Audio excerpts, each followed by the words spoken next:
Vincent, very good speaking to you today. We're just discussing here, just minutes before this conversation, how important is the ESG topic nowadays, and the very important role that technology has to do with ESG. Can you give us your overview, please? Yeah, thank you, Gustavo. Indeed, I think the market changed very quickly, and they definitely would have been a before and after 2020.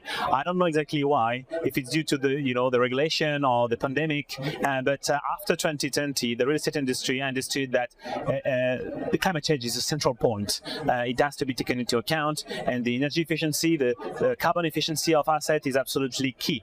It doesn't mean that other topics are not important. They are, at least to do no significant harm on other ESG topic. But at least the climate and energy side of it is absolutely instrumental to, I would say, to leverage four main things. The first one is to comply with the local regulation, especially in countries like in Europe. The second one is to improve assets attractiveness, both for tenants who want to attract tenants and attract customers. The third point will be to improve assets value as well, or at least to protect asset valuation.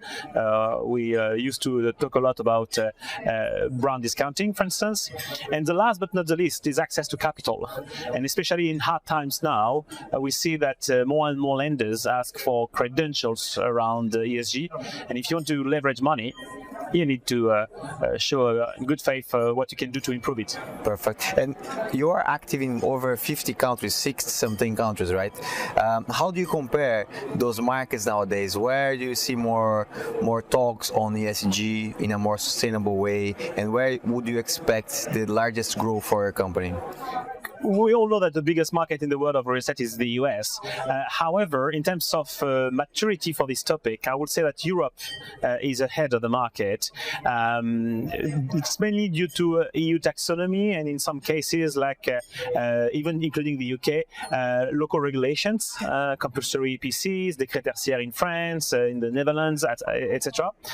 However, coming back to the US, I would say that you have two Americas. You have the Texas Central States America, and you have the seaside America, where you can see amazing regulations and amazing initiatives, such as in New York City, for instance, with the 97 article, or in California as well, which is the first state in the US to take into account embodied CO2 emissions in new building and refurbishments of existing building.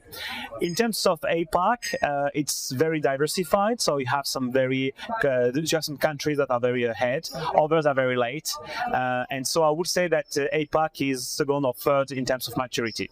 Perfect. And when you look at your company and your expertise, what makes Deepki unique? What is the difference between you and other companies? I think we started quite early. We haven't found someone or another company that is as big as us.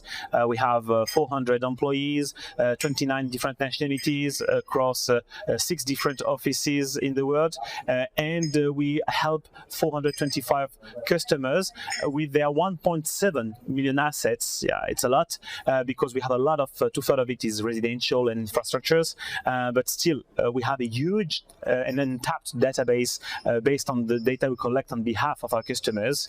And in addition to that, we've built cutting-edge technology, machine learning algorithms, to help the industry to figure out what has to be done in order to reduce CO2 emissions on their assets without investing in additional meters or without visiting the assets.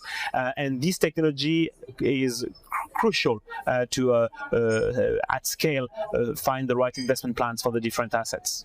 And if you had to point to one single aspect as the main challenge for you at Deepki to continue growing the company and the leadership in the market, what would that be?